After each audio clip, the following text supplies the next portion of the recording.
আসসালামু আলাইকুম ওরহমতুল্লাহি ওবরাকাতুহু। কাছে কিংবা দূরে দেশ বিদেশ যে যেখান থেকে শুনছেন সকলের প্রতি রইল আন্তরিক শুভেচ্ছা ও অভিনন্দন। প্রিয় দর্শক, আমরা আজকে আলোচনা করব সূরা আল্লাহ রাব্বুল আলামিনের কালামে পাকের 114টি সূরার মধ্যে 103 নম্বর যে সূরা রয়েছে সূরা আসর। এই সূরার মধ্যে আল্লাহ রাব্বুল আলামিন মানব জাতিকে বাঁচার যেই 4টি গুণ অর্জন করার কথা বলেছেন, সেই 4টি গুণ সম্পর্কে আমরা আলোচনা করব। প্রিয় ভাইরা, প্রিয় দর্শক, আল্লাহ রাব্বুল আলামিন এই সূরার প্রথমে বলেছেন ওয়াল আসর, অর্থাৎ সময়ের কসম, যুগের কসম। এই শব্দটির মধ্য দিয়ে আমরা জানতে পারি যে আল্লাহ রাব্বুল আলামিনের কাছে আমাদের জন্য সময়ের অত্যন্ত গুরুত্ব রয়েছে। যে আমরা যদি আমাদের সময়কে সঠিকভাবে ইউটিলাইজ না করি, আল্লাহর হুকুম মতো, আল্লাহর হুকুম মোতাবেক পরিচালিত না করি, তাহলে অবশ্যই আল্লাহ রাব্বুল আলামিন আমাদের এই সময়ের জন্য আল্লাহ রাব্বুল আলামিনের নিকট আমাদের জবাবদিহি করতে হবে। এরপর দ্বিতীয় নম্বর আয়াতে আল্লাহ রাব্বুল আলামিন বলেছেন ইন্নাল ইনসানা লাফি খুসর, অবশ্যই সকল মানুষ ধ্বংসের মধ্যে রয়েছে, ক্ষতির মধ্যে রয়েছে। এখানে কাফের রয়েছে, বেঈমান রয়েছে, ইহুদি রয়েছে, নাসার রয়েছে, মুমিন রয়েছে, সব মানুষ রয়েছে।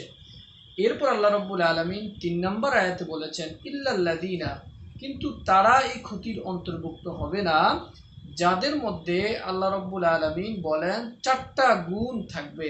4টা গুণের 1 নম্বর গুণ হলো আমানু, অর্থাৎ যারা ঈমান আনয়ন করেছে আল্লাহ রাব্বুল আলামিনের উপর। এখন ঈমানটা কি? হাদিসে জিবরাইলের মধ্যে আল্লাহ রাসূল সাল্লাল্লাহু আলাইহি সাল্লাম বলেছেন যে জিবরাইল আমিন আলাইহিস সালাম এসে রাসূল সাল্লাল্লাহু আলাইহি সাল্লামকে বললেন মাল ঈমান।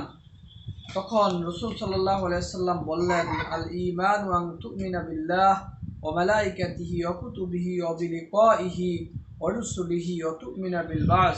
অর্থাৎ ঈমান হলো আল্লাহর প্রতি বিশ্বাস রাখা এবং ফেরেশতাদের প্রতি বিশ্বাস রাখা, তার প্রেরিত কিতাবসমূহের উপর বিশ্বাস রাখা এবং আল্লাহ রসুল রসুলগঞ্জ যে দুনিয়াতে আসছেন রসুলদের প্রতি বিশ্বাস রাখা এবং কিয়ামতের ময়দানে আমাদেরকে আল্লাহর দরবারে আবার হাজিরা দিতে হবে, আমাদের পুনরুজ্জীবন দান করা হবে, এটাকে বিশ্বাস করা।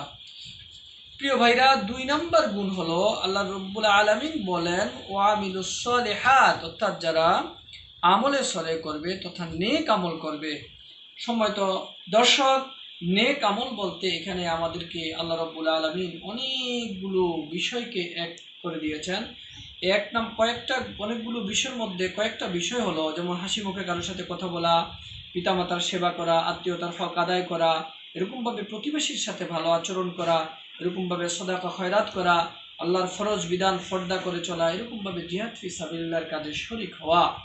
3 নাম্বার গুণ হলো আল্লাহ রাব্বুল আলামিন বলেছেন যে ওই মানুষ ক্ষতিগ্রস্ত হবে না, ওই মানুষ ধ্বংস অন্তর্ভুক্ত হবে না।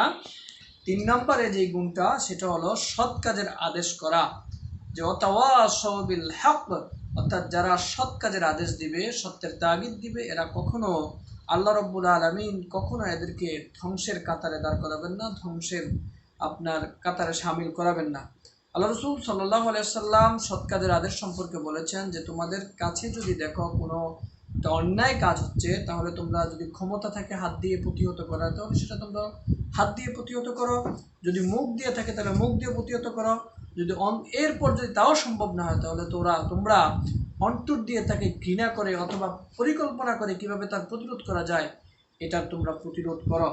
4 নম্বরে যেটা আল্লাহ রাব্বুল আলামিন বলেছেন তাওয়াসাউ বিস সবর, যে এই ওই ব্যক্তিকে আল্লাহ রাব্বুল আলামিন ধ্বংসের কাতারে শামিল করবেন না যে নাকি সবর করবে, অর্থাৎ গুনাহের কাজ থেকে বেঁচে থাকবে। প্রিয় ভাইরা, আসুন আমরা আল্লাহ রাব্বুল আলামিনের এই 4টা গুণ অর্জন করে আল্লাহ রাব্বুল আলামিনের ক্ষতির হাত থেকে আমরা বেঁচে যাই, আমরা আল্লাহ রাব্বুল আলামিনের জান্নাতে পদার্পণ করি।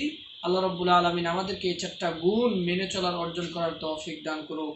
ওমা আলাইনা ইল্লাল বালাগ ওয়া আখির দাওয়ানা আলহামদুলিল্লাহি রাব্বিল আলামিন।